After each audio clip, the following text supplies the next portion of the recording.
Isso aí, galera, bora lá para mais um. Não, hoje não é React, hoje não é React. Hoje nós vamos fazer uma entrevista, galera. Vamos fazer uma entrevista, tá?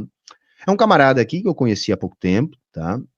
Vi uma entrevista dele longa com o João Carvalho. Achei bastante positivo o que eu assisti. Conheço pouco da linha dele, mas ele é um marxista que está aqui divulgando também na internet. Tem um canal chamado Rompendo com Velhas Ideias, tá? E eu reagi recentemente aqui a um vídeo dele, que eu achei muito foda o trabalho, tá? Onde ele também faz o serviço pra gente de desmascarar o Thiago Braga, no sentido de combater as mentiras que ele fala. Mais especificamente, eu tô falando do vídeo que a gente reagiu aqui, do Holodomor, tá? E eu tô falando de quem? Do João Pedro Fragoso. Muitos aqui pediram para que eu fizesse uma entrevista com ele. Nessa última semana, no vídeo que a gente reagiu recentemente ao Thiago Braga no Vilela, eu citei de novo o trabalho do João Pedro, citei o vídeo que a gente reagiu e indiquei que vocês assistissem o vídeo na íntegra lá no canal dele, né, o canal Rompendo Velhas Ideias.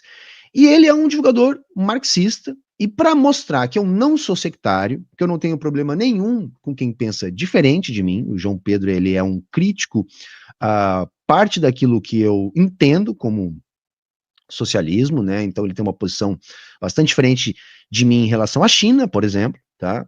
Mas eu sempre tenho dito aqui que eu admito que há um grande debate e que aqueles marxistas que ainda classificam a China como uma experiência socialista são minoria, né? E para mostrar que eu não sou sectário, nem eu, nem o João Pedro Fragoso, então ele está aqui com a gente, eu vou introduzir ele agora no papo com a gente. Seja bem-vindo, João, só o seu microfone está mutado, por favor, desmute e dê o seu bom dia para nossa galera, seja muito bem-vindo. Opa, bom dia, saudações a todos os companheiros e companheiras que estão nos ouvindo, ao público do companheiro Alberto Matos, né? É uma honra estar aqui para essa entrevista, para esse bate-papo. Também, né, agradecer imensamente ao companheiro pela honra, né, de estar podendo participar aqui do seu canal. E é isso.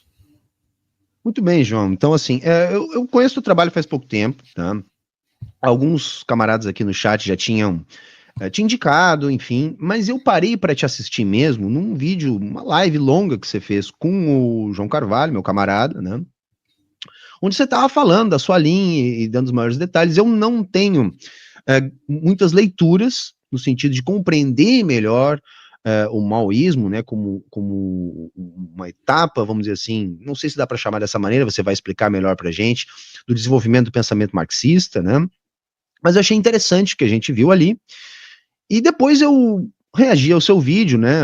Assisti todo o vídeo, reagi a um trecho do vídeo que você fez sobre o Holodomor, que é um assunto que está sempre na boca da direita, né? A direita utiliza muito a fome do início dos anos 30 na Ucrânia, mas não só na Ucrânia, né? Como uma forma de tentar criar uma espécie de analogia ao Holocausto, né, nazista.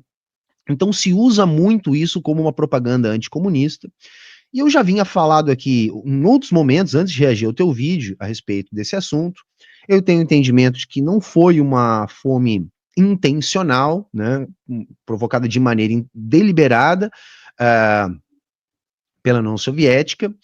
E, enfim, fala um pouquinho para nós do trabalho que você fez. Eu vi que você chamou um dos autores que o Thiago Braga usou, você fez uma entrevista com ele, achei aquilo fantástico, porque uma das coisas que a gente fala sempre aqui no canal é que uma das maneiras do Thiago Braga trabalhar é utilizar fontes que não dizem o que ele diz, né?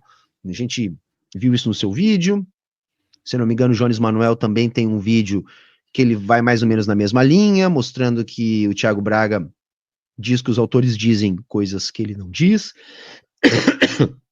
Desculpa, estou um pouquinho sem voz. Vou molhar a palavra aqui. Então, assim, o primeiro tópico que eu iria que você colocasse aqui para a galera que está acompanhando com a gente, tá? É sobre o que você pesquisou sobre o Holodomor, né? Sobre as contradições e as mentiras do Thiago Braga. Eu acho que é importante a gente falar um pouquinho disso também, porque, enfim, é um dos principais mitos difundidos pela extrema-direita, né? E é importante a gente colocar esse assunto, porque eu parto do princípio, não sei se você concorda comigo, João, que se trata de uma propaganda nazista, né?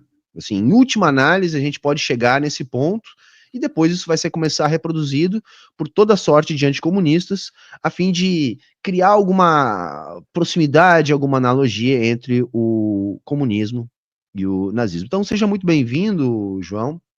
Fala um pouquinho para nós do seu vídeo, um pouquinho da sua pesquisa e um pouquinho sobre esses mitos. Bom, perfeito. Né, sobre o Holodomor, eu, desde há muitos anos, já eu venho estudando sobre a União Soviética. Na verdade, eu cheguei no marxismo através do estudo da União Soviética. Eu tinha bastante interesse sobre esse assunto, aí eu li livros do Ludo Martens, por exemplo, de alguns autores, do próprio Lossurdo, que tratavam sobre isso, e aí eu comecei a pesquisar sobre o assunto, e na verdade foi nisso aí que eu cheguei no marxismo.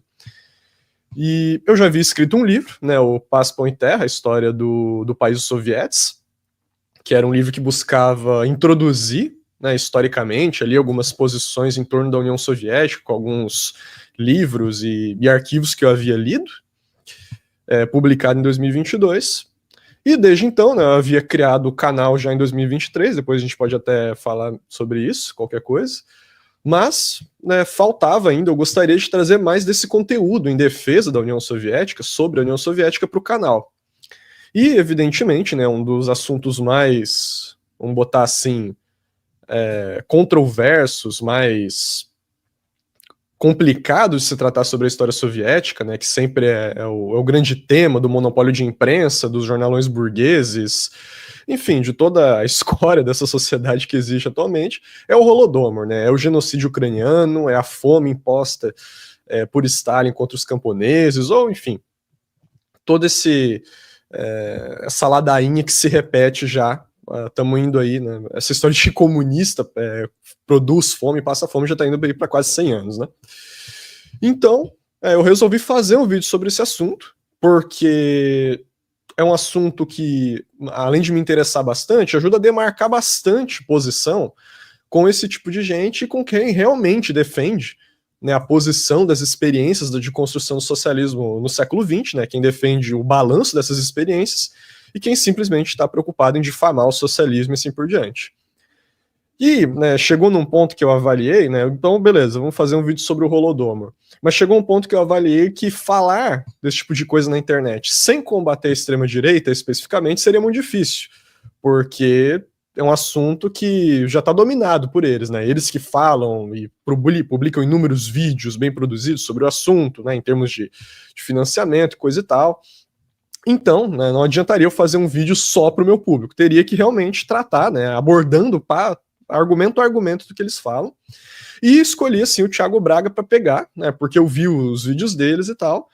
E era basicamente isso, assim. Ele usava um punhado de autores, um monte de autores, com citações rápidas de cada um deles, só citando, e chegou num ponto de que ele estava numa parte do vídeo defendendo que a fome foi intencional, citando autores que não defendem que a fome foi intencional. E aí ele levava 1 ou 2 horas depois para falar, vejam, esse autor não defende que a fome foi intencional, sendo que esse é o principal ponto da obra daquele autor. Então eu pensei, vamos partir por aí de que vai se produzir um conteúdo interessante. Então no vídeo, né, eu refiz minha pesquisa, eu reli os livros que eu havia trazido. Eu também tinha mandado e-mail para o professor Mark Tauger, que é um dos maiores especialistas sobre a fome no assunto, né? Inclusive até entre os reacionários isso é reconhecido, é um grande especialista sobre a fome. E na verdade eu nem tinha mandado para fazer entrevista e coisa e tal, eu mandei para tirar dúvida, né? Eu falei, ó, tenho uma dúvida sobre a tua obra aqui e tal, se tu puder me explicar melhor sobre esse assunto. E, na verdade, ele que se propôs, não, se você quiser, a gente faz uma entrevista, né, sobre o assunto e tal, eu posso estar falando ali o que eu acho. Eu falei, bom, beleza. Aí gravamos uma entrevista, né, foi extremamente positivo, professor super receptivo. E, no geral, o que eu busquei deixar claro eram 2 coisas no vídeo. Primeiro, todos os historiadores que a gente estava abordando, evidentemente, eles eram anticomunistas, né, eles tinha um repúdio do governo soviético. O próprio professor Tauger fala que a União Soviética era totalitária, que Stalin era criminoso e coisa e tal. Então não havia nenhuma amarra ideológica deles em relação à União Soviética. Mas todos eles compreendiam que falar em um genocídio ucraniano, falar em um genocídio de Stalin contra o campesinato era um negócio absurdo, certo? E foi por isso, precisamente, que eu produzi e usei, né, esses autores para demonstrar justamente de que no que melhor se produz, né, do que há de mais coerente na própria academia burguesa, né, na própria academia que defende, né, que acha que Stalin era um ditador, coisa e tal, não se reconhece esse tipo de coisa. Isso era um aspecto, né, então, de mostrar como esses autores trazem evidências, trazem documentos, trazem materiais que comprovam que de fato isso não houve, né. Tem um historiador lá mesmo, o Stephen Kotick, que assim, se tu vai ler o livro dele, o cara, ele é anti-stalinista mesmo, ele xinga Stalin, né, no livro dele. E ele fala, não existe um único documento que saiu até hoje, de toda a documentação que existe da União Soviética, que sequer dá a entender de que houve algo desse tipo. O que houve foi uma fome que teve inúmeras causas, daí discorrem lá, alguns acham que Stalin foi o principal responsável, outros acham que foi a questão climática, outros associam mais com a resistência camponesa. Mas o fato é, assumir como uma fome genocida intencional, isso, dentre os melhores sobre o assunto, isso é descartado. O outro aspecto, né, que daí se refere mais à última parte do vídeo, era defender o papel do camarada Stalin da coletivização mesmo, né, porque não adianta só citar esses autores, citar esse material, demonstrar precisamente essa distinção da verdade histórica contra a mentira histórica, né, que é essa questão do Holodomor, é de fato tomar uma posição política por aquele processo, né, porque a coletivização foi um dos maiores empreendimentos de construção do socialismo da história. Na verdade, foi quando a gente fala, né, quando eu falo que Stalin construiu o socialismo, não é porque não havia tido a construção da ditadura do proletariado antes, mas é porque, a nível econômico, quem construiu as relações de produção do socialismo foi Stalin. Né, foi a coletivização e foi a industrialização, e esse processo representou precisamente isso.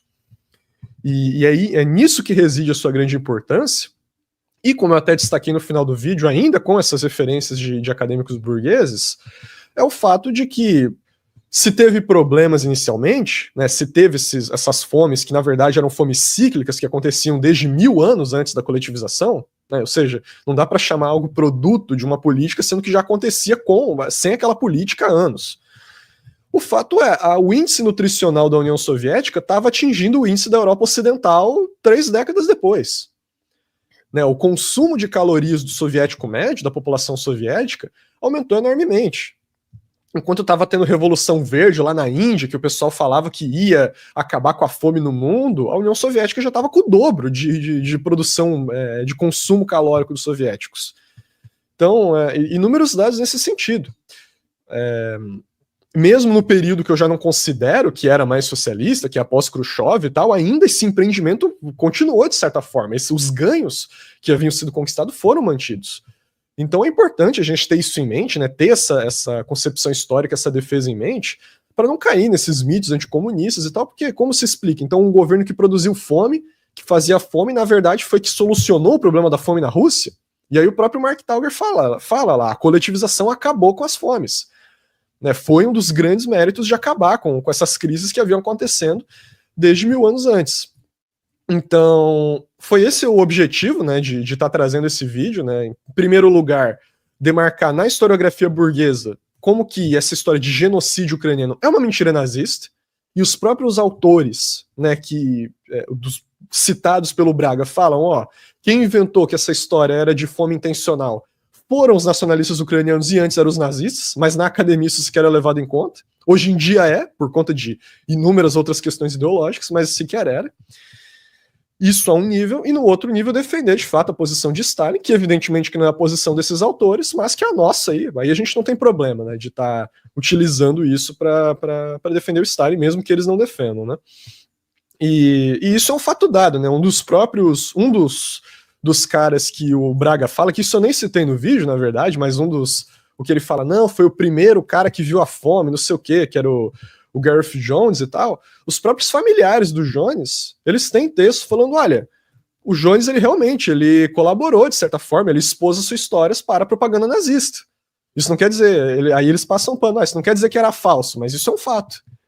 Porque os veículos de comunicação atualmente escondem isso, né, escondem esse fato, mas ele fala, ele realmente teve essa... Por quê? Porque eles eram os inimigos da União Soviética na época. Então, assim, né, sobre esse vídeo, esse é o ponto fundamental, e que vou estar buscando desenvolver esse e outros assuntos na segunda edição do meu livro, que eu vou estar lançando no segundo semestre, né, desse ano, de forma ampliada, revisada, corrigida em seus erros, né, Paz, Pão e Terra, História do País dos Sovietes, em que vou estar incorporando esses e outros assuntos que eu tive a oportunidade de estudar mais e tal, né, sobre a história da União Soviética. Mas sobre o vídeo era isso.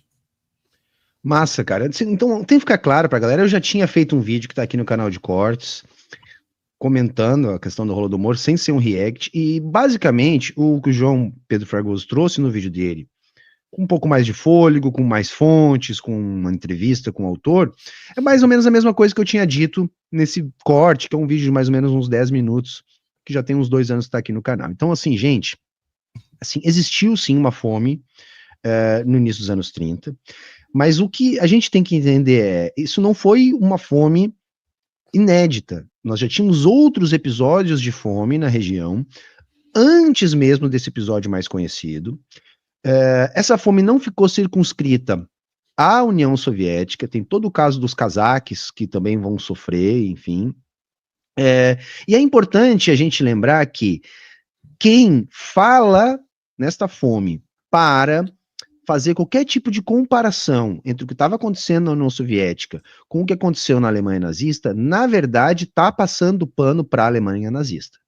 Esse é um ponto muito importante, porque você tenta colocar em pé de igualdade o Holocausto, que é amplamente documentado, tá? Que é uma questão assim que não há a menor dúvida da formatação, da construção da indústria de mortes em larga escala, e aí se tenta construir uma equivalência dentro do campo socialista. Então, essa história do Holodomor, ela sempre acaba voltando. Então, eu recomendo que você assista o vídeo do João Pedro, ele indica lá as fontes, e também aqui, só reforçando o que o João Pedro falou, essa história, nos anos 30 mesmo, ela sequer circulou bastante. Isso vai circular décadas depois, a partir do impulsionamento de mídias colaboracionistas com o regime nazista. É importante que a gente coloque isso. É uma história divulgada por colaboracionistas nazistas com o intuito de passar pano para o Holocausto nazista. Tá? Isso é muito importante. Não é que não houve a fome, não é que tenha um mas esse ele é muito determinante, porque uma coisa é você criar uma indústria de morte, como os nazistas fizeram, e outra coisa é um processo de coletivização somado a uma série de questões climáticas, uma série de questões regionais, enfim, que vão gerar um episódio de fome que vai produzir, sim, mortes. Então, nós não negamos que mortes ocorreram. Acontece que essas mortes, elas não foram intencionais, elas não foram no volume que é divulgado, então é muito importante que a gente combata essas mentiras, porque, saliento, essas mentiras servem para passar pano para os nazistas. Né? No final das contas, é para isso que serve. É para tentar diminuir o impacto que os nazistas fizeram, dizendo: olha, os comunistas fizeram a mesma coisa. Não, os comunistas não fizeram a mesma coisa. Eu acho que isso está bastante claro. E, mais uma vez, ficou claro algo que eu tenho insistido aqui, que é a maneira do Thiago Braga trabalhar. Ele usa 2 tipos de fontes. Ou ele fala fontes propagandistas da extrema-direita, fontes que são revisionistas, do pior tipo de revisionismo possível, ou ele até usa fontes que não são tão ruins, ele usa autores que são reconhecidos na academia de história, só que aí ele tem como prática fazer aquele famoso cherry picking, né, que é selecionar trechos dos textos desses autores para dizer coisas que os autores não dizem no conjunto da sua obra. Eu acho que isso ficou bastante claro no vídeo do João Pedro. Eu estou só aqui reforçando também. João, uma outra coisa que eu quero conversar contigo, cara, é assim, o pessoal, quando te indicou aqui pra gente, disse: olha, traz o João Pedro, porque ele é um cara que reivindica o maoísmo, etc. Né? Você prefere ser apresentado como um divulgador do marxismo, eu entendo, mas eu sou um cara que não entende muito de maoísmo. Eu queria que você falasse para nós como que você entende o maoísmo, por que para você maoísmo é o marxismo, é o verdadeiro marxismo. Conta um pouquinho para nós, eu sou leigo no assunto, tem bastante gente aqui no chat que também tem curiosidade. Então fala um pouquinho pra gente da linha que você defende, enfim, conta pra nós aí um pouco sobre o maoísmo. Bom, perfeito. Sobre o maoísmo, né, como eu entendo, eu busco aqui na internet, tá propagando, divulgando o marxismo, só que a minha interpretação de marxismo é que hoje ele está numa nova etapa, uma terceira etapa, o maoísmo. Então, falando brevemente, né, de como eu entendo esse problema, eu acho que é importante destacar inicialmente como que eu compreendo que seja o marxismo. O que é o marxismo? O marxismo, né, como destacou Lenin, é uma ideologia científica. Uma ideologia científica. O que significa ser uma ideologia científica? Por ser ideologia, é concepção de classe. Né? Então, o marxismo não é um método. O marxismo tem método, mas não é um método. Ele é, na verdade, a concepção de uma classe, a última classe da história, a concepção de classe do proletariado. O que significa que todas as posições do marxismo representam, na verdade, o interesse de uma classe. Uma posição de classe, não, uma posição universal, abstrata, qualquer coisa do tipo. Mas por que científica? Sendo o proletariado a última classe da história, aqui não tem mais nada a perder, é a única classe que consegue produzir conhecimento sem nenhuma amarra, sem nenhum interesse em manter a velha sociedade. Então a gente teve inúmeras produções científicas dentro das ciências sociais, o iluminismo, a economia política, citando, né, Adam Smith, Davi Ricardo, assim por diante, e todos esses eram grandes, possuíam grande compreensão científica, mas que eram limitados pela concepção de classe da burguesia, por exemplo. E o proletariado não tem essas amarras, é o que mais pode produzir ciência, né, de forma concreta, sem interesse, porque o interesse dele é abolir essa velha sociedade, construir uma sociedade sem classe, sem exploração, sem opressões. Por que eu digo isso? Né? Porque partindo do esquemático básico de ciência, vamos botar assim, o cientista, né, o pesquisador, ele parte da realidade concreta, né, ele parte do mundo que está ao seu redor, ele leva isso à sua cabeça, formula uma teoria, uma interpretação da realidade, descreve leis que podem reger o desenvolvimento social, e o desenvolvimento da matéria que seja, e depois leva aquilo para a realidade, busca aplicar, busca verificar se a sua investigação estava correta, se aquilo consegue produzir mudanças conforme havia sido hipotetizado, teorizado. Esse, né, de forma bem simplista, né, vamos colocar assim, seria o desenvolvimento da ciência, da prática, a teoria da teoria prática. E o marxismo não foge disso, né? Para ser científico, deve partir da prática a teoria, e da teoria, formulando uma linha política, deve-se ver se verifica aquilo na prática, né? Se atinge os interesses que busca se obter do proletariado. Então, de forma bem resumida, né, como que surge o marxismo? O que se chama, né, de desenvolvimento na particularidade ali dos países em que Marx atuava, partindo da particularidade, né, que se desenvolvia particularmente ali em Alemanha, França e Inglaterra, o Marx vai desenvolver seu pensamento, vamos botar assim, o pensamento de Marx, sintetizando, né, as lutas que estavam acontecendo na época. Essa síntese vai se dar a nível teórico, então com a publicação do Manifesto Comunista, e a nível prático com a direção de Marx da Primavera dos Povos, particularmente da tentativa de revolução democrática na Alemanha, né, na Sociedade Democrática da Prússia e tal, unindo teoria e prática, né, dirigindo luta armada e trazendo a síntese ali de vários conceitos, né, que posteriormente iriam se desenvolver no marxismo. Entretanto, isso se desenvolvia naquela particularidade local. Anos depois de lutas de classes, de lutas contra as tendências oportunistas, anarquistas, assim por diante, dentro da Associação Internacional dos Trabalhadores, chega-se ali nos anos 1860 e 70, Marx publica O Capital, que desenvolve o núcleo científico da ideologia, né, a crítica à economia política, e se desemboca a Comuna de Paris, que comprova a nível universal a concepção de Marx, que Marx havia traçado, de que a luta de classes leva inevitavelmente à ditadura do proletariado. A Comuna de Paris representa a comprovação na prática universal das teses, das teorias que Marx estava colocando. De forma que, com o balanço que Marx faz da Comuna de Paris, né, de que não basta o proletariado tomar o poder, deve-se destruir a maquinaria estatal burguesa e deve-se construir o novo poder operário, é que se define ali o marxismo enquanto ideologia universal do proletariado. E como que isso se expressa? Isso se expressa, particularmente, na expansão que o marxismo vai ter por todo o movimento operário, derrotando todas as correntes, né, a partir da Segunda Internacional e a ação do grande Engels, né, de Friedrich Engels, seu grande camarada de armas, que vai definir o marxismo, ou seja, definir, no caso, as suas três etapas, então a filosofia, a economia política e o socialismo científico, no livro do Anti-Düring. enquanto três partes constitutivas do marxismo, que depois o Lenin vai trazer, e que vai se expandir por todo o movimento operário da Europa e do planeta, né, através da Segunda Internacional. Posteriormente vem Lenin, né, através de ampla luta contra, inclusive, chamados herdeiros de Engels, né, Kautsky, Bernstein e assim por diante, que queriam tratar Engels e Marx como grandes pacifistas, que eram contra a revolução, na verdade, que defendiam unicamente a luta eleitoral, como a situação dos comunistas. O Lenin vai desenvolver, né, todo o seu pensamento, seja as suas contribuições em torno do partido de vanguarda, seja as suas contribuições da teoria do reflexo na filosofia, seja as suas contribuições na economia política, né, a crítica, o ataque, né, a concepção do imperialismo, o socialismo científico, né, então a concepção do papel da ditadura, do proletariado, do Estado, né, em toda a sociedade, e particularmente a partir dos anos 20, né, esse pensamento e com a atuação da Internacional Comunista, ele deixa de ser um pensamento voltado unicamente para a realidade da Rússia, e se universaliza, particularmente com o papel do camarada Stalin, a todo o movimento comunista no planeta.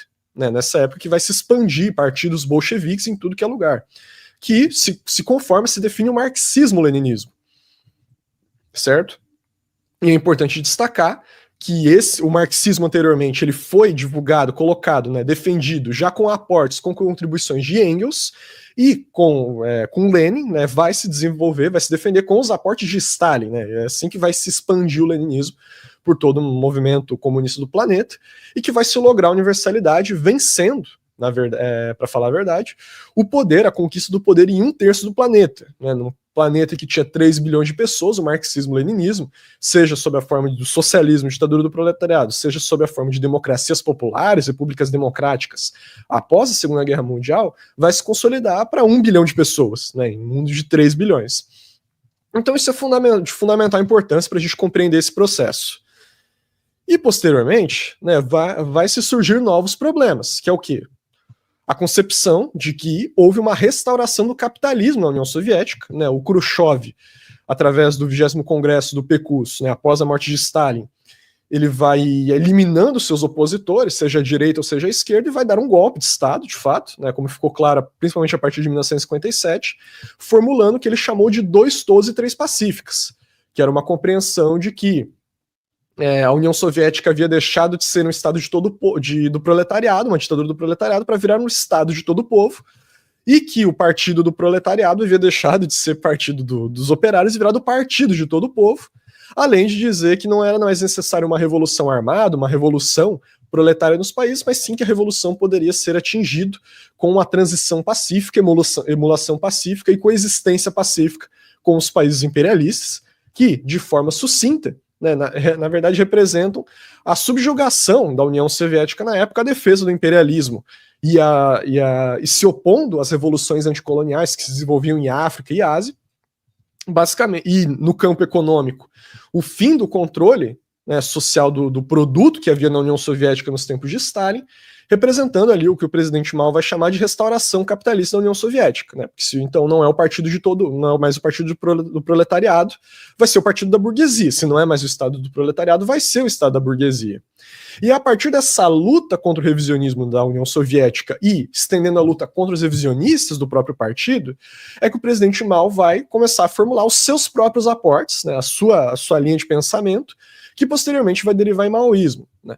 Particularmente, partindo de uma compreensão de que ele verificou que a luta de classes ela continua sob o socialismo. Então, na filosofia, né, no materialismo dialético, de que tudo é contradição. Todas as leis da dialética que se falam, todo o desenvolvimento da matéria, da filosofia, do pensamento, do espírito, na verdade se desenvolve a partir de contradições, e que a resolução dessas contradições que elevam o desenvolvimento daquela compreensão, o desenvolvimento social. Sempre, depois a gente pode até desenvolver melhor isso, mas de que existe sempre uma contradição principal que rege as demais, e que é nisso, né, que o Partido Comunista, que os comunistas devem se fiar para continuar desenvolvendo a sua luta pela construção do socialismo. Dentro da economia política, né, a compreensão em torno de como que se desenvolve a economia política sob o socialismo, então a construção concêntrica do socialismo, de indústria leve, indústria pesada, e de agricultura, a compreensão de que o imperialismo engendra novas vias de implementação do capitalismo no terceiro mundo, né? Então a resposta que os comunistas do século XX buscavam dar, né, de qual que é o capitalismo que existe no terceiro mundo, por exemplo, nos países pobres, que não são imperialistas. O presidente Mao vai buscar dar uma resposta a isso com a teoria de capitalismo burocrático.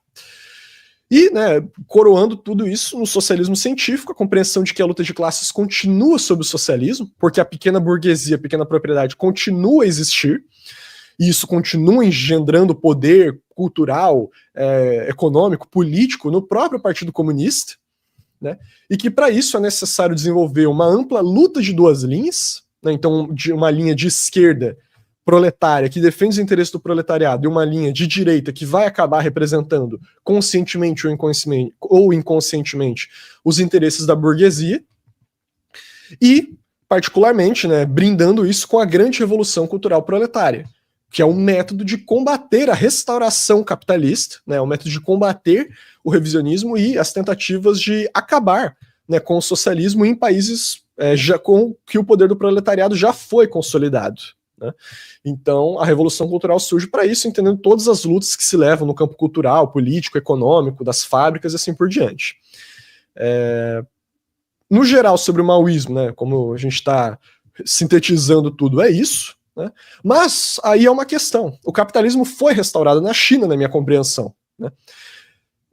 E o presidente Mao, como o próprio Mao previa, né, ele falava a luta de restauração contra a restauração vai levar séculos, e a própria Revolução Cultural faltou alguns aspectos, particularmente o armamento total das massas operárias, para conjurar a restauração capitalista, que é o que vai acontecer com o golpe de Estado de 1976, dirigido por Deng Xiaoping e Hua Guofeng.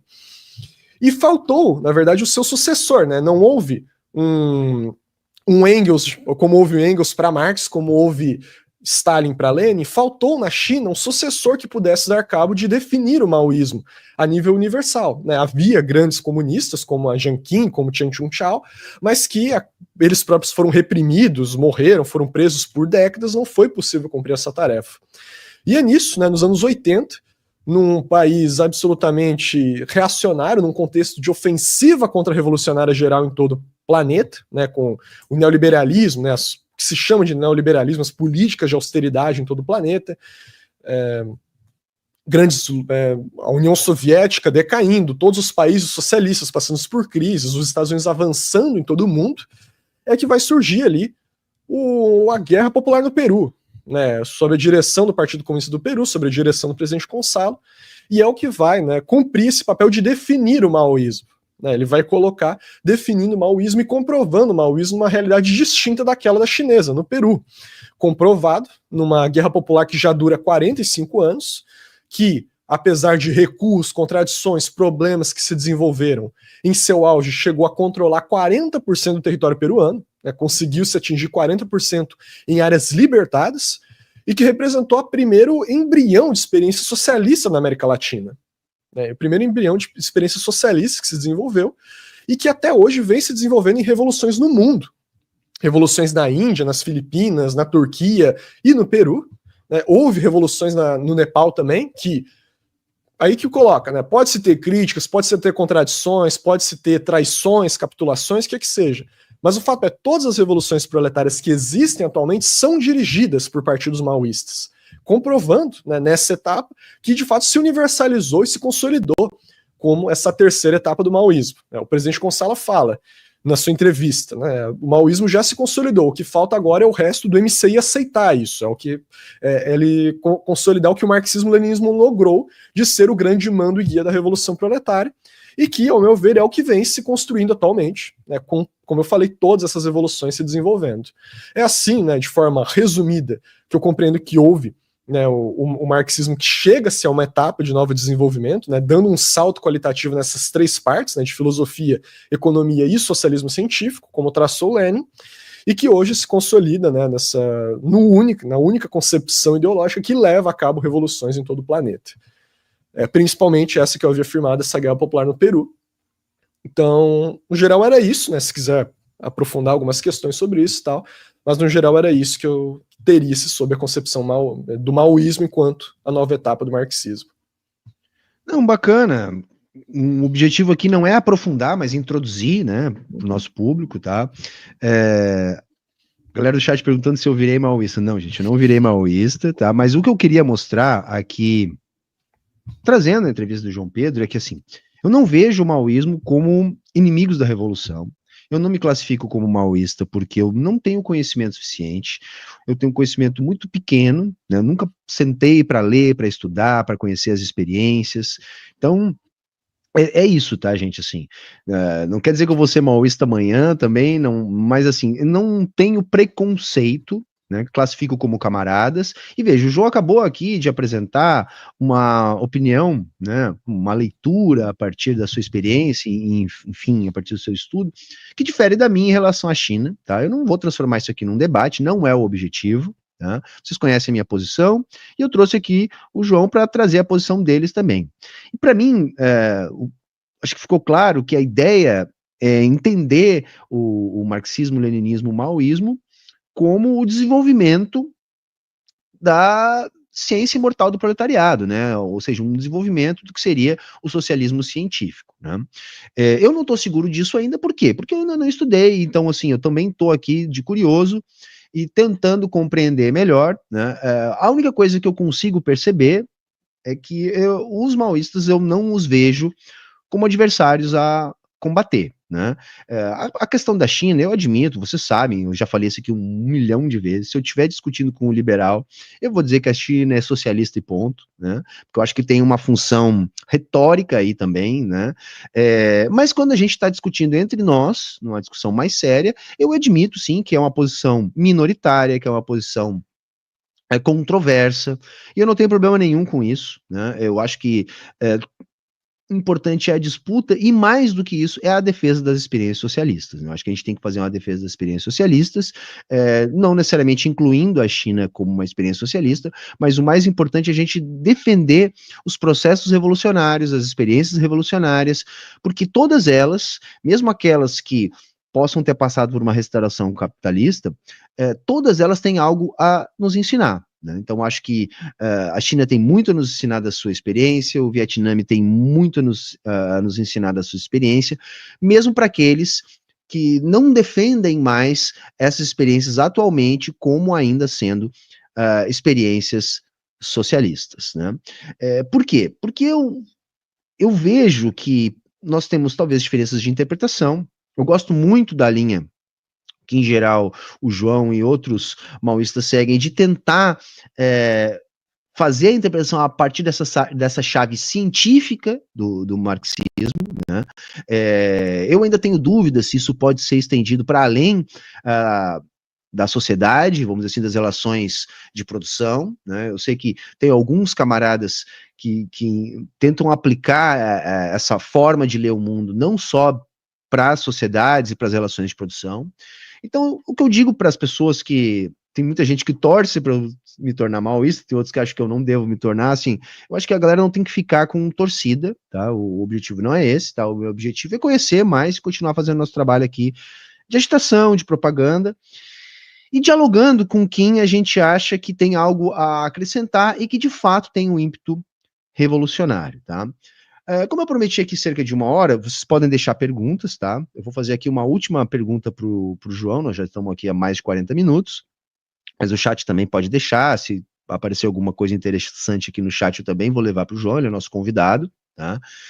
Mas, João, assim, eu tenho para mim que determinadas linhas, tá? Que nem eu não reivindico o maoísmo, acho que me falta estudar, me falta uma melhor compreensão, mas como eu disse, eu não vejo os maoístas, pelo menos que eu tenho contato, como contra-revolucionários, como uma linha que, vamos dizer assim, bem no popular, atrapalha o nosso processo de fazer as pessoas despertarem para o marxismo, se organizarem e lutarem pela revolução. Eu acho que esse é o momento mais importante que a gente está hoje. Eu costumo dizer que nós temos diante da gente uma tarefa geracional. Eu, há poucos anos atrás, eu dizia assim, gente, a questão é construir e superar o capitalismo, né? Esses processos levam tempo, o próprio capitalismo demorou séculos para se estabelecer e se mundializar, e a gente precisa construir alguma coisa nesse sentido. Mas eu tenho dito, João Pedro, que nós não temos mais esse tempo todo, nós não temos séculos.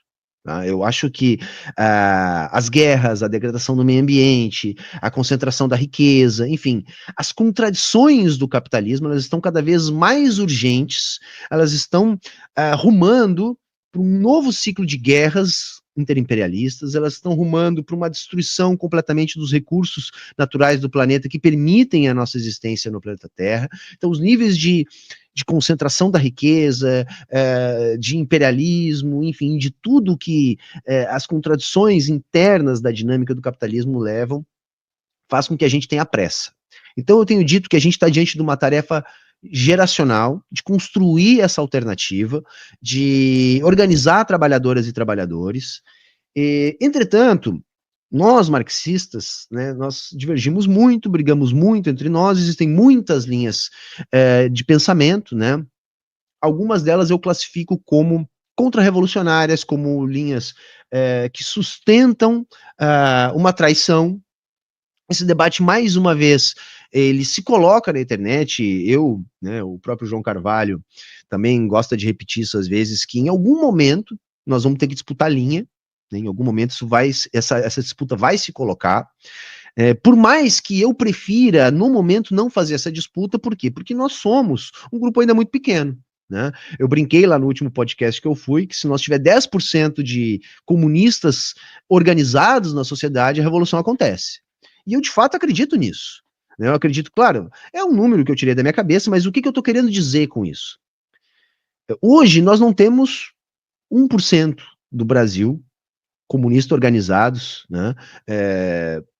Eu acho que se a gente tivesse 10%, a força do marxismo seria muito grande no sentido de conseguir atrair mais gente para o nosso processo, para as nossas organizações. Entretanto, para que a gente consiga avançar, inevitavelmente nós vamos ter que fazer uma disputa de linha. Né? Nós vamos ter que, pelo menos, combater aquelas linhas que eu julgo contra-revolucionárias. Né? E eu queria ouvir de você, aproveitar que você está aqui, a sua opinião sobre isso. Né? Existem, acho que ainda desde do tempo do camarada Stalin,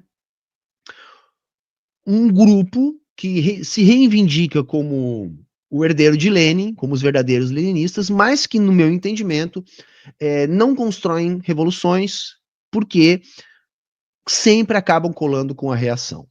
Então eu queria ver de você, João, como é que você encara essa disputa de linha e como é que você encara essas linhas que, no meu entendimento, são contra-revolucionárias e como que a gente deve fazer um pouco dessa disputa de linha no teu entendimento? Fala aí pra gente. Oh, perfeito. Acho que interessante para introduzir essa questão é compreender que o Engels ele tem um texto, uma carta, que ele fala um negócio muito importante, que ele fala o seguinte: a unidade ela é importante, mas tem coisas que são prioritárias do que a unidade. Se a gente está diante de pessoas que querem, de fato, levar a luta, uma construção de uma luta democrática num país, assim por diante, e você tem aqueles que vendem os seus princípios por um punhado de lentilhas, por qualquer coisa que seja, né? Então, não tem que ter unidade com esse tipo de coisa, né? Tem que desenvolver a luta e rachar, e lutar mesmo contra essa posição, fazer essa luta de linhas, né? Isso o Engels já colocava, né? Ele falava: eu e o Marx combatemos mais pretensos socialistas em vida do que burgueses, no sentido individual. Então, é importante deixar isso claro. E, evidentemente, né, a gente tem várias correntes teóricos, políticas, que são, né, sejam revisionistas, sejam contra-revolucionárias, que vêm se desenvolvendo, diria, não só desde Stalin, desde Marx, né, que isso aí vem surgindo e tal. Antes, como uma negação do marxismo, posteriormente se afirmando marxistas, mas não sendo de fato. E o fato, né, que é importante destacar é que o revisionismo, né, essas correntes, elas surgem como uma respostas fáceis e falsas para problemas da realidade. Problemas que são colocados. E como eu falei, é a luta de duas linhas que o Mao falava. Você tem a linha de esquerda, que vai dar uma resposta proletária para aquilo, e você tem uma linha de direita, que vai dar uma resposta que às vezes pode parecer mais palatável, mais fácil, mas que não responde os problemas, que na verdade só leva à capitulação, à conciliação do processo e assim por diante. Então, chegando, por exemplo, nas concepções trotskistas, que, ao meu ver, são extremamente danosas, né, a gente tem o Trotsky e os trotskistas que se vendem como verdadeiros representantes do leninismo, representantes do que Lenin desenvolveu, do que seria o bolchevismo, o leninismo, que eles colocam e tal, o que é absolutamente uma falsificação. Se a gente estuda os textos e os documentos de Lenin e Trotsky do início dos anos 20 até a fundação da União Soviética e pouco posteriormente, a gente vê que a grande disputa, uma das grandes disputas que se colocava, era precisamente como lidar com a questão da revolução na Rússia e as posições absolutamente divergentes deles. O pessoal às vezes acha que socialismo num país só e socialismo e revolução permanente é uma disputa se, não, vamos ser internacionalista ou nacionalismo. Não é isso. O fato é o seguinte, Lenin colocava o problema, nós temos a maior parte da população camponesa, a maior parte não é proletariado, e não só é campesinato. A gente tem que entender campesinato não como pessoas que moram no mundo rural, a gente tem que entender como pessoas que estão sob relações de produção, na qual ela detém parte dos meios de produção, no caso detém a posse da terra, mas não detém o título de propriedade da terra e tem que se vender o seu trabalho para um latifundiário. E tem que pagar renda da terra para aquele latifundiário, que é uma relação que é distinta, né, como o Lenin colocava, é distinta da relação do proletariado, né, é uma classe distinta e que, sendo essa grande massa, que está muito, digamos assim, muito mais antiga na sociedade, tem que ser organizada para derrubar esse velho sistema. E é ali que Lenin formula a sua teoria da aliança operário-camponesa, a necessidade de construir uma revolução democrática que avance para a revolução socialista, o que Lenin chamava de ditadura democrática revolucionária de operários e camponeses. E o que isso significa na prática? Significa que o proletariado, antes de iniciar imediatamente a coletivização das terras, a coletivização das fábricas, ele tem que destruir o latifúndio nesses países com grande campesinato. Ele tem que destruir o latifúndio, consolidar uma revolução agrária, né, como colocava a IC, então dando terra aos camponeses pobres, para que imediatamente após esse processo, consiga se converter a propriedade desse campesinato em cooperativas, em coletivos, e desenvolver o socialismo dessa forma.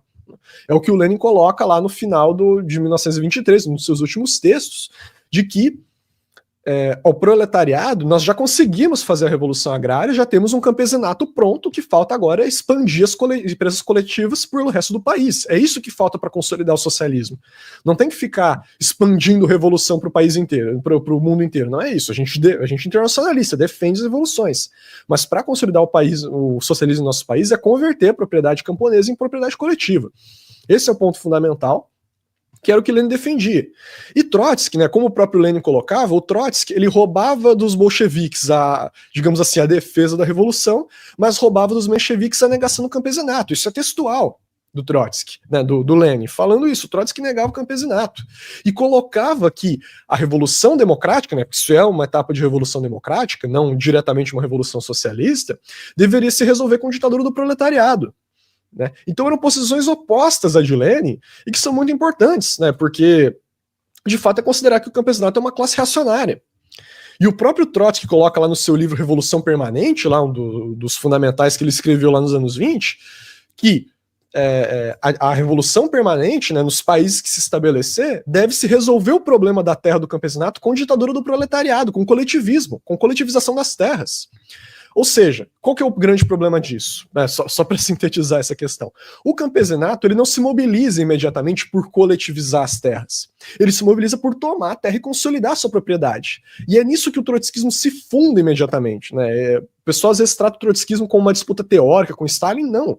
O trotskismo é a negação da aliança operário-camponesa nos países de terceiro mundo, que Lenin colocava, a necessidade do proletariado tomar a terra do latifúndio, dar terra ao campesinato, e que Trotsky dizia que dava-se para resolver com coletivismo.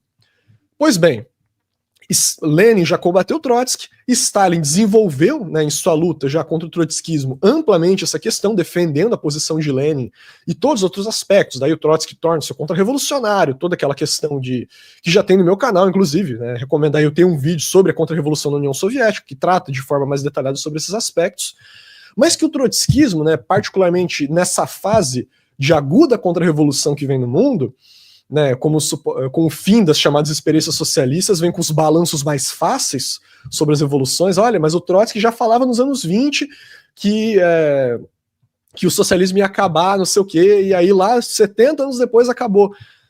bicho, muita gente falou que o socialismo ia acabar, mas não foi pelos motivos que Trotsky falou, não. Se querem se fiar num balanço do porquê que o socialismo acabou, então pega do presidente Mao, que não só explicou por que a União Soviética acabou, como previu por que na China ia acabar depois. Mas enfim, né, nem entrando nesse debate, mas pelo menos foi um dirigente que dirigiu a maior revolução do século XX. Não foi o Trotsky que mal dirigia sindicato, né, que se expandiu aí por poucas locais. Né? Tem que ter comprovação prática. E o fato é o seguinte, a gente chega no Brasil e há espalhado por todo o movimento que se diz de esquerda no Brasil, uma negação da questão agrária em nosso país, uma negação do campesinato, que ainda que às vezes não se coloque dessa forma, se escolhe e se baseia no trotskismo. De forma aberta ou encoberta, se apoia e se esgueira nessa concepção de que a revolução, a luta com o campesinato pode se desenvolver imediatamente como uma revolução socialista.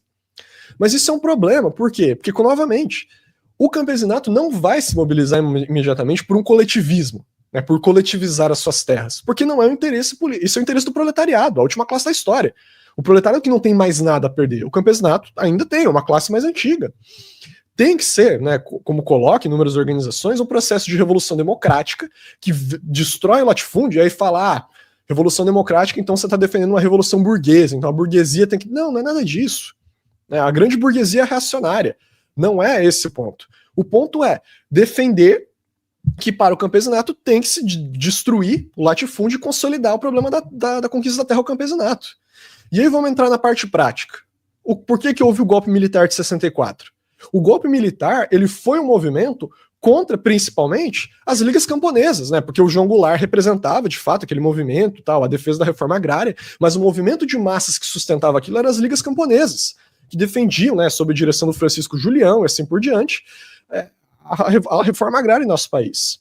O MST, quando surge, é o maior movimento social do país, certo? E defende o quê? Defende a coletivização das terras, defende melhores salários aos operários, ao proletariado rural? Não, defende conquista da terra. O fim do latifúndio é a conquista da terra para o campesinato, para os trabalhadores rurais que eles colocam. O PT só ganhou a capilaridade que tem nas áreas rurais porque eles prometeram reforma agrária e o MST apoiou incondicionalmente o PT, apoia incondicionalmente até hoje. Nos anos 2000, no que eu avalio como capitulação da direção do MST, começa a surgir inúmeras organizações.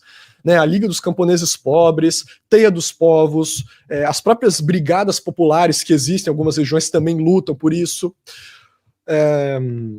A Frente Nacional de Lutas, inúmeras organizações que colocam hoje a luta pela revolução agrária. O que é isso? É conquista, né, a destruição do latifúndio e a conquista da terra para o campesinato. E, concretamente, quais são as lutas mais radicais que se desenvolvem hoje no nosso país? São as lutas pela terra. Né? É lá, particularmente, né, com exceção de 2013 e 2014, que se desenvolveu as grandes lutas em nosso país, mais arraigadas e, inclusive, mortes, né, de inúmeros companheiros de luta que estavam lá lutando pela terra. A gente chega em 2020, 2021, o Bolsonaro fez uma live falando o principal inimigo hoje da soberania nacional é a Liga dos Camponeses Pobres.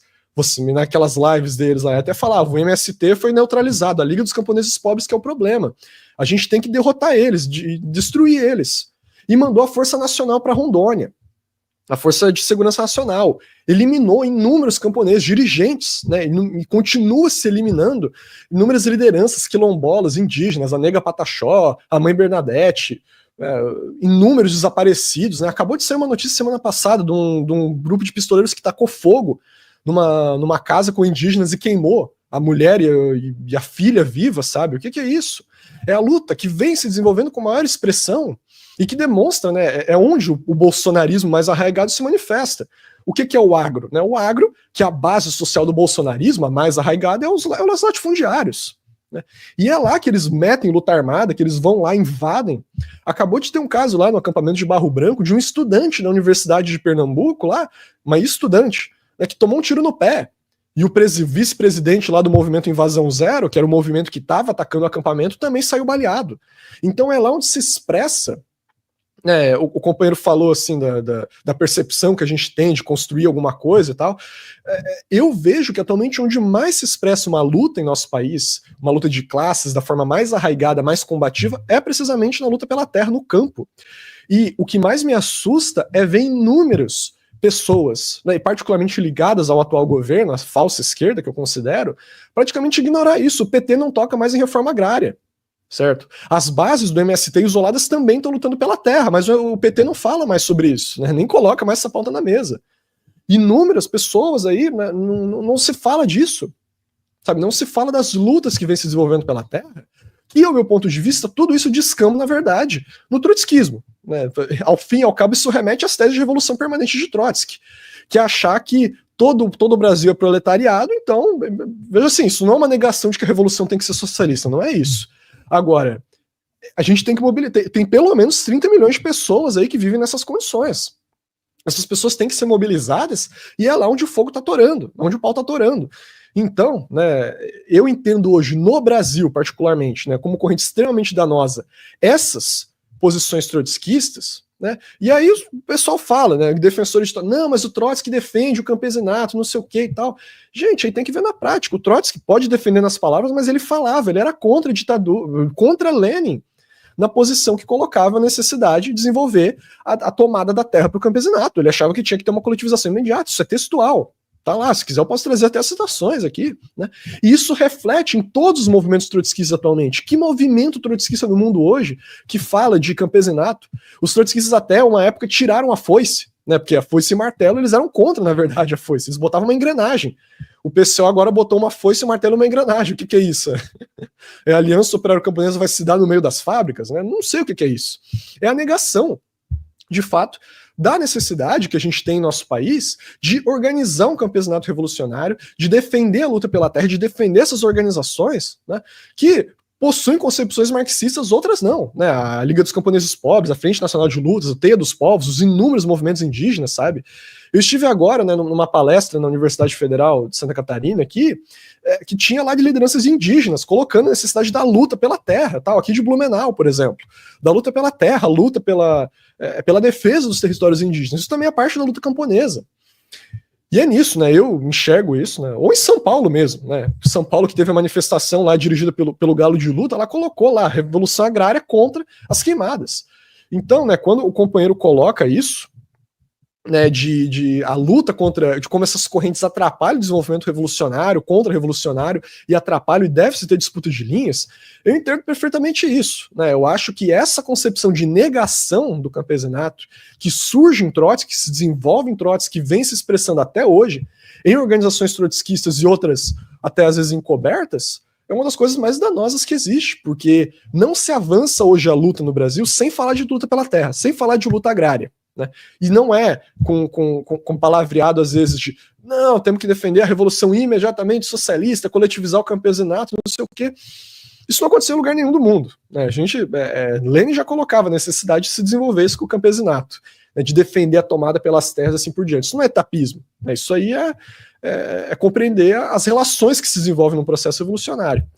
Então, acho que no geral era isso, né? Dentro dessas correntes que o companheiro fala, eu acho que essa talvez seja uma das posições mais danosas. E é claro, se quiser, daria para falar por 3 horas aí, a gente não tem esse tempo, mas dos balanços do trotskismo, das experiências internacionais, né, dessa posição que existe, muitas vezes conciliatória em relação à Palestina, que eu acho um absurdo isso, de não defender incondicionalmente a luta palestina, assim por diante. Mas a nível nacional, isso é uma das coisas que eu considero mais prejudiciais atualmente. Bacana, João. Sabe que você trouxe um ponto que eu nunca tinha abordado aqui no canal e é muito fundamental que você traga, tá? Porque eu tenho uma crítica ao trotskismo que, enfim, eu concordo com a tua avaliação, mas não é o ponto que eu costumo trazer. Eu geralmente trago o ponto dos erros de avaliação de conjuntura internacional, né? Eu vejo as linhas trotskistas frequentemente defenderem posições reacionárias no plano internacional. Uma outra crítica que recorrentemente eu faço é a questão do encastelamento do trotskismo dominando os centros universitários e o debate marxista dentro da intelectualidade, que eu acho que a gente também tem que superar esse debate, mostrar que existem outras interpretações e que são mais vigorosas e que são revolucionárias. Então, acho que nós concordamos que as linhas são contra-revolucionárias e que, portanto, é necessário, sim, a gente fazer essa distinção, tá? A gente já está com um pouco mais de 1 hora aqui, pelo que eu vi no No chat não tem nenhuma pergunta até então. Então eu quero te agradecer, João, quero dizer para todo mundo que está nos assistindo, temos mais de 400 pessoas, por favor, deixem o seu like. Peço para a galera conhecer o canal do João Pedro Fragoso, Rompendo com Velhas Ideias, tá? Eu não estou aqui me convertendo ao maoísmo, não é nada disso, mas eu quis demonstrar, primeiro, que não há sectarismo nem de minha parte, nem da parte do João Pedro, que a gente pode dialogar, apesar de diferenças, tá? Eu propositalmente não quis transformar isso aqui num debate, o João Pedro, que hoje é meu convidado, e como convidado eu quis ouvi-lo, quis apresentar a linha dele, quis apresentar o pensamento dele, e aí vocês vão lá, se quiserem, no canal dele, assistam. Ele acabou de dizer aqui que tem um vídeo mais de fôlego, abordando essa questão da linha, a questão dos trotskistas, então fica aqui a dica também, tá? O pessoal tá perguntando se vai ter mais live nesse sentido, sim, vai, não todo domingo, né, mas eu vou intercalar provavelmente um domingo sim, um domingo não, com um convidado aqui, então eu vou trazer convidados de outras linhas de pensamento, sempre nessa dinâmica de não produzir um debate, mas de ouvir e apresentar, e o público que eu acho que ganha mais com isso. Bacana, gente. Então, João, muito obrigado, cara, tá? Tô aqui aprendo bastante contigo, eu tinha visto uma live que eu falei lá no início, de mais fôlego sua com o João, dando mais detalhes do que vem a ser o maoísmo. Eu tendo a concordar com a maior parte, algumas coisas eu ainda não estou convencido, mas enfim, o meu objetivo não é nem me convencer, nem me desconvencer, mas é fazer essa disputa e qualificar o debate. Eu acho que você é um cara que qualifica o debate, tá? Então, por mais críticas que eventualmente as pessoas possam ter, eu acho que está liberado criticar, né? Eu só peço aqui para o nosso chat manter o respeito, ninguém é obrigado a concordar com o João Pedro Fragoso, mas enfim, hoje ele é nosso convidado, acho que ele fez uma boa exposição aqui. Então, bacana, tá, João? Vida longa ao teu canal, que você consiga comunicar, e espero que eu possa ajudar de alguma maneira, te apresentando aqui para o meu público, e vou te pedir então para você se despedir aqui para a gente já poder encaminhar para o final a nossa live. Bom, perfeito. Então, muito obrigado novamente ao companheiro pelo espaço, por podemos estar trazendo essa conversa aqui, essas colocações. Agradecer a todo o público aí que está nos acompanhando. Se quiserem, né, se inscrever em meu canal, acabamos de bater a marca de 10 mil inscritos, então se tiverem interesse de conhecer mais meu conteúdo aí, eu vou deixar o link ali embaixo depois. No geral é isso, né? Só em relação a essas questões de sectarismo e tal, eu sempre parto do seguinte princípio, né? A unidade aqui de posições e tal. A pessoa defende ditadura do proletariado, luta de classe, socialismo, não falsifica o marxismo, tipo de coisa, para mim é o fundamental, assim, né? Não vou. Seria sectarismo, de fato, ficar só conversando com aqueles que têm a mesma posição política, não é o fato, né? Eu não trato as coisas a partir de linha política nesse caso, mas sim de princípios, né? Se parte dos mesmos princípios aí de buscar defender o marxismo honestamente e tal, compreendendo essas questões, para mim é o que basta. Então, novamente, né, saudar o companheiro Humberto por esse espaço e é isso. Obrigado, João Pedro Fragoso. Mais uma vez o pessoal está pedindo o nome do canal dele, é Rompendo com Velhas Ideias, tá? Eu também tenho essa falha, eu sempre chamo pelo nome dele, mas o canal tá com um nome Rompendo Velhas Ideias, que segundo o que me informou o João Pedro Fragoso aqui, é o nome de um filme chinês, é isso, João? É isso? Então tá aí, Rompendo com Velhas Ideias, podem lá conferir. Agradeço a todo mundo que acompanhou aqui. Acompanhe as nossas lives, se inscreva no canal, deixem um like. Era isso hoje. Muito obrigado a todas e a todos. Tchau, tchau e até a próxima.